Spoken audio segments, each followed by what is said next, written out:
কিন্তু আপনি মানুষটাকে আল্লাহ কোথায় বানিয়েছে একবার চিন্তা করছেন? 7টি অন্ধকার পর্দার আড়ালে। কয়টি? আপনি যে চামড়ার 3টা স্তর, কয়টা? তারপরে গোশত, তারপরে রক্ত, তারপরে মায়ের রেহেম 6টা। রেহেমের ভিতরে আল্লাহ পাক তরল জেলির মতো পদার্থ রেখেছেন। গর্ভবতী মা যদি চলতে যে দেয়ালে ধাক্কা খায়, বাচ্চা তো মরে যাবে। আল্লাহ তাআলা রেহেমের ভিতরে জেলির ব্যবস্থা করেছেন। মা যত জোরে ব্যথা পাক, কচি সন্তানের গায়ে আঁচড় লাগবে না। এরকম 1টি নয়, 2টি নয়, 7টি প্রাচীরের ভিতরে 1 ফোঁটা বীর্য থেকে আমার আল্লাহ আপনাকে তৈরি করেছেন। জন্মের পর দেখা যায় নিখুঁত সৃষ্টি, কোনো খুঁত নাই, কোনো দোষ নাই। যিনি অস্তিত্বহীন থেকে আপনাকে অস্তিত্ব দান করলেন, মৃত থেকে জিন্দা করলেন, আবার আপনাকে তিনি মৃত্যু দিবেন কিনা বলেন? সেই মৃত্যুর পর তিনি দ্বিতীয়বার বানাবার ক্ষমতা রাখেন কি রাখেন না? এখন একটা প্রশ্ন আসে না, কয়টা পর্দার ভিতরে আপনাকে তৈরি করা হয়েছে? ও মাওলানা সাহেব ঘুমেন। কয়টা পর্দার ভিতরে? 7টা। ওখানে লাইট ছিল, বাতাস, অক্সিজেন, অক্সিজেন আল্লাহ দিছেন, কিন্তু প্রাচীর কয়টা? 3টা পর্দা, তারপর গোশত, তারপর রক্ত, তারপর রেহেম, রেহেমের ভিতরে সুবহান। নিখুঁত। এটা কিভাবে সম্ভব? এটার জবাব বিজ্ঞানের কাছে নাই, এটার জবাব খুঁজতে হবে হাদিস শরীফ। সহিহ বুখারীতে হাদিসটি এসেছে, আর ভিন্ন শব্দে হাদিসটি মুআজ্জাম তাবারানীতে এসেছে। আল্লাহর হাবিব ইরশাদ করেছেন, পিতার বীর্যের প্রথম ফোঁটা মায়ের রেহেমে যখন চলে যায়, আল্লাহর পক্ষ থেকে মানুষটিকে বানাবার জন্য একজন ফেরেশতা মায়ের পেটে চলে আসে। কে চলে আসে? ফেরেশতা আল্লাহর কাছে মায়ের পেট থেকে, রেহেম থেকে অনুমতি চায়। ইয়া রাব, এটা বুখারী শরীফের হাদিস। ইয়া রাব, আনুতফাতুন আম আলাকাতুন আও মুদগাতুন মুখাল্লাকাতুন আও গায়রু মুখাল্লাকা। আল্লাহ, এখন তো এটা বীর্যের ফোঁটা আছে। কি আছে? এটাকে ফোঁটা হিসেবেই রাখবো না বের করে দিব? না রক্তপিণ্ড বানাবো, না গোশতপিণ্ড বানাবো? আল্লাহ অনুমতি দেন, আর সে একটা অবস্থা থেকে মানুষের আরেকটা অবস্থায় নিয়ে যায়। বীর্য, বীর্য থেকে রক্ত, রক্ত থেকে গোশত, গোশত থেকে হাড় হাড্ডি, হাড় হাড্ডির উপর গোশতের পোশাক। তারপর ফেরেশতা জিজ্ঞেস করে, মুখাল্লাকাতুন আও গায়রু মুখাল্লাকা। আল্লাহ, এটা কি কমপ্লিট সৃষ্টি হবে, কমপ্লিট ডেলিভারি হবে, না ইনকমপ্লিট অ্যাবর্শন হবে? 3 মাস 4 মাসে বাচ্চা খালাস হয় না, ওটা কি বাঁচে? কথা বলে না, বাঁচে না। ফেরেশতা জিজ্ঞেস করে, আল্লাহ সুবহানাল্লাহ, ফেরেশতা জিজ্ঞেস করেন, আল্লাহ সব তো বানাবো, কিন্তু এটা কি মুখাল্লাকা না গায়র মুখাল্লাকা? পূর্ণ মানব আকৃতি দিব, না রক্ত থাকতে বের করে দিব? ফালাম্মা আরাদাল্লাহু আন ইয়াকযিয়া খালকাহ, আল্লাহ যখন মানুষটিকে দুনিয়ায় মানুষ রূপে পাঠাতে চান, সিদ্ধান্ত যখন আল্লাহ তাআলা নিয়ে নেন, ফেরেশতা জিজ্ঞেস করেন, আযাকারুন আম উনসা? আল্লাহ, এটা পুরুষ হবে না মহিলা হবে?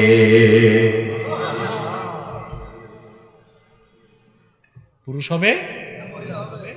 এখন হচ্ছে সিলেকশন অফ জেন্ডার, এটা পুরুষ না মহিলা এটা নির্ধারণ করা হবে। কথা বুঝতেছেন? আপনারা তো 3টা জেন্ডারই দেখেন, ঠিক কিনা? জেন্টস, লেডিস এবং মিডল জেন্ডার। মিডল জেন্ডার বুঝেন? হিজরা হিজরা বাংলাদেশে হিজরাতের এখন উৎপাত বেড়ে গেছে। ঝিনাইদহ এলাকায় শুনছি চেয়ারম্যানও হয়ে গেছে হিজরা। তা এখন বোঝা যায় যে জাতীয় সংসদেও তাদের আসন হয়ে যাবে দুই একটা আগামী নির্বাচনে, হয়তো বা হতে পারে, হওয়াটা একেবারেই স্বাভাবিক। নায়িকা গায়িকারা থাকতে পারলে দুই চারটা হিজরা থাকলে আর সমস্যাই থাকে।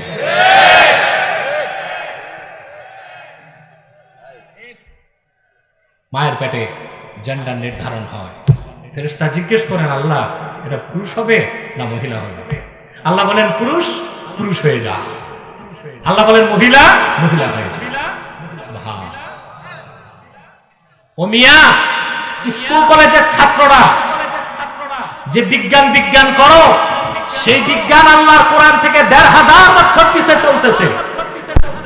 সে বিজ্ঞান রাসূলুল্লাহ হাদিস থেকে ১৫০০ বছর পিছে চলছে। যদি বিজ্ঞানকে তুমি প্রশ্ন করো, সে কতটুকু বলতে পারবে? সে বলবে যে পুরুষের ক্রোমোজোমে আছে আপনার যেটা সেক্স ক্রোমোজোম, ওখানে XY, আর আর আর বাকি হচ্ছে অটোজোম, ওটা কি? আর মহিলার সেক্স ক্রোমোজোমে আছে XX। বিজ্ঞান বলতে চায় স্বামী স্ত্রীর বীর্য, স্পার্ম এবং ওভাম, শুক্রাণু এবং ডিম্বাণু যখন একত্রিত হয়, পুরুষের XY থেকে যদি Y আসে, মায়ের বীর্য থেকে XX থেকে X আসে, XY মিললে ছেলে হয়ে যায়। আর যখন পিতার X আসে, মায়ের X আসে, XX মিলে মহিলা হয়ে যায়। বিজ্ঞান এর বেশি কিছু বলতে পারে না। প্রশ্ন হলো XY থেকে X নেওয়া, Y নেওয়া, মায়ের X এর সাথে জোড়া লাগাইতে বিজ্ঞান তা জানে না। তা তো বলে দিয়েছেন আমার বিশ্ব নবী নূর নবী মুহাম্মদ সাল্লাল্লাহু আলাইহি সাল্লাম ১৫০০ বছর আগে, যা বুখারীর হাদিস সাক্ষী। ওই কাজটা করে ফেরেশতা। কে করে? ফেরেশতা। আল্লাহ বলেন পুরুষ বানাও, তখন ফেরেশতা পিতার XY থেকে Y নেয়, মায়ের X থেকে X নেয়, জোড়া লাগায় দেয়, পুরুষ হয়ে যায়। আর যখন আল্লাহ বলেন মেয়ে বানাও, তখন XY থেকে X নেয়, পিতার XY থেকে X নেয়, মায়ের XX থেকে X নেয়, 2X মিলায় দিয়ে কি হয়ে যায়? আলহামদুলিল্লাহ। বুঝতে পেরেছেন আপনি? এটা আপনার প্রাণী বিজ্ঞান, জীব বিজ্ঞানের একটা আলোচনা আমি করলাম। কথা বুঝতেছেন? আজান হচ্ছে, আমরাও তো আজান দিয়ে নামাজ পড়বেন আপনারা, সমস্যা নাই, আস্তে আস্তে শুনতে থাকেন। কথা বুঝতেছেন? বুঝতেছেন? এখন আসেন একটা কথা ফাঁকে বলে দিই। আমাদের এখন বলেন তো ভাই, পুরুষ হবে না মহিলা হবে, ছেলে হবে না মেয়ে হবে, হুকুম কার? নির্ধারণ করে কে? ফেরেশতা। ভূমিকা কার? বাবার না মায়ের? বাবা। ছেলে হবে না মেয়ে হবে, দুই ধরনের ক্রোমোজোম তো পুরুষকে দেওয়া হয়েছে XY, মহিলাকে দেওয়াই হয়েছে XX। অতএব কোন মহিলা যদি ছেলে জন্ম না দিয়া শুধু মেয়ে জন্ম দেয়, দোষ তো মহিলার না। ভূমিকা কার? মহিলার না পুরুষের? আমাদের দেশে গালি দেওয়া হয় কাকে? বারবার মেয়ে হয়েছে, মহিলাকে বলে এত মেয়ে হইল কেন? শ্বশুর বাড়ি থেকে বলা হয় তোমার পেট ভালো না। মা বোনরা, আমি শিখায় যাই, তোমরা বলে দিও যে আমার পেট ভালো না, আমার পেট ভালো, তোমার জাত ভালো না। কারণ ছেলে হবে না মেয়ে হবে, XY তো তোমার কাছে ছিল, আমাকে তো দেওয়াই হয়েছে শুধু XX। ছেলে হওয়া মেয়ে হওয়া ভূমিকা তো তোমার, আমার তো কিছুই করার ছিল না। আর মনে রাখবেন, যে ঘরে কন্যা সন্তান বেশি, যদি পরিবারটা মুসলিম হয়, আল্লাহর রহমতের বৃষ্টি সেই ঘরে বর্ষণ হবে। মেয়ে হলে ভয় পাবেন না। মেয়ের মতো মেয়ে যদি গড়ে তুলতে পারেন, ছেলের কাজ দিবে। পর্দা শিখাবেন, দ্বীন শিখাবেন, শরীয়ত শিখাবেন। পর্দা পুশিদার সাথে সে শিক্ষিতা হবে, উচ্চ শিক্ষিতা হবে। মেয়েদের পড়াশোনায় কোনো বাধা নাই পর্দার সাথে। তবে আমাদের দেশে গোলমাল বেশি। কেন যেন কিছু মানুষের চরিত্রই খারাপ, শুধু চায় সহশিক্ষা, পুরুষ মহিলা একসাথে পড়বে। কেন? দুইটা টাইম ভাগ করে দাও, থাকতে থাকে, এলেম শিখবে কি? এখন তো পত্রিকায় দেখলাম পাবনায় কোন আলিয়া মাদ্রাসায় হিন্দু প্রিন্সিপাল দেওয়া হয়েছে। না, এটা একটা দুঃখজনক ঘটনা। কোন আলিয়া মাদ্রাসায়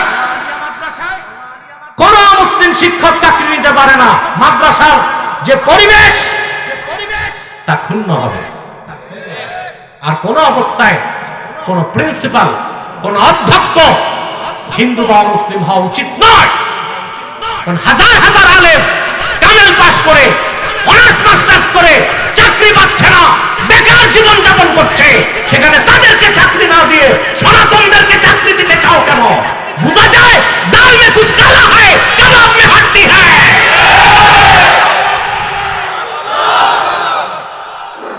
আল্লাহ তাআলা আমাদেরকে হেদায়েত দান করুন, বলুন আল্লাহুম্মা আমিন।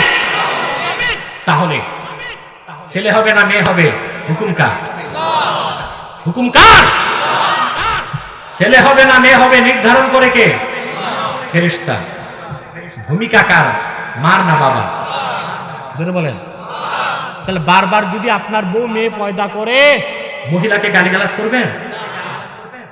যার কন্যা সন্তান বুখারী শরীফে এসেছে, যার 3টা মেয়ে, সুবহানাল্লাহ, কষ্ট করে বাবা যদি লালন পালন করে, এই 3 মেয়ে তার জান্নাত যাওয়াকে ওয়াজিব করে দেবে।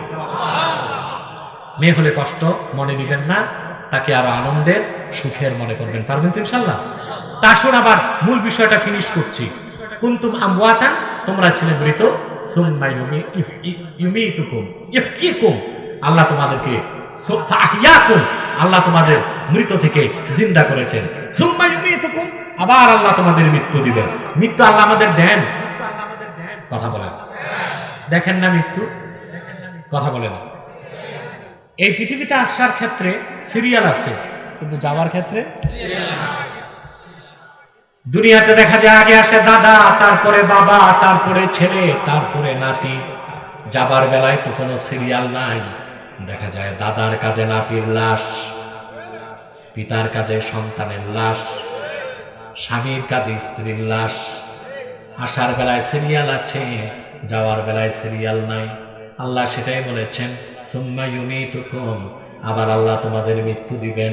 সেই মৃত্যু থেকে বাঁচার মতো কোনো কিছুই তো এই পৃথিবীতে নাই। বাঁচতে পারবেন? পারবেন? বাঁচা সম্ভব? কোথায়? আপনি কোথায় পালাবেন মালাকুল মউত থেকে বাঁচার জন্য? কোথাও পালানোর কোনো সুযোগ নাই। আল্লাহ পাক বলেছেন, আইনামা তাকুনু ইউদরিকুমুল মাউত ওয়ালাউ কুনতুম ফি বুরুজিন মুশাইয়াদা, তোমরা যেখানেই থাকো মৃত্যু তোমাদেরকে স্পর্শ করবে। যদি তোমরা লৌহ নির্মিত প্রাচীর বেষ্টিত দুর্গের মধ্যেও থাকো, মৃত্যু থেকে বাঁচা সম্ভব হবে না। সেই মৃত্যুর কথা চিন্তা করেন আপনারা? তাহলে মৃত্যুর কথা স্মরণ হলে নামাজ পড়েন না কেন? এই মাঠে অসংখ্য শ্রোতা আছে, এখানে অসংখ্য শ্রোতা আছে আজকের ফজর নামাজ পড়ে নেই, আছে না? জোর পড়ে নেই, পোক্ত নিয়ত আজকে আসর নামাজও পড়বে না। ওয়াজ শুনতেছে। মৃত্যু যে হবে বিশ্বাস করেন? কথা বলে না। বাঁচতে পারবেন? মৃত্যুর মাধ্যমে আল্লাহ আপনাকে গ্রেফতার করবেন। এরপর আল্লাহ বলেন, সুম্মা ইউহয়িকুম, মৃত্যুর পর আবার আল্লাহ তোমাদেরকে জিন্দা করবেন। এখন 3টা বিষয় তো আল্লাহ চোখে দেখায় দিলেন। আপনি ছিলেন মৃত, আল্লাহ আপনাকে জিন্দা করেছেন, আবার আল্লাহ আপনাকে মৃত্যু দিবেন। তাহলে চতুর্থ যেটা, মৃত্যুর পর জিন্দা আবার যে আল্লাহ করবেন, সেটা না দেখো বিশ্বাস করবেন কি করবেন না? সত্য কি না? সত্য না মহাসত্য? তুম্মা ইলাইহি তুরজাউন, আল্লাহ বলেন তারপর সব তোমরা ফিরবে আল্লাহর কাছে। আমাদেরকে আল্লাহর সামনে দাঁড়াতে হবে। অতএব এখন হিসাব নিকাশ শুরু করেন। কবে আপনার মৃত্যু, এই তারিখ কিন্তু আল্লাহ আপনাকে জানান নাই।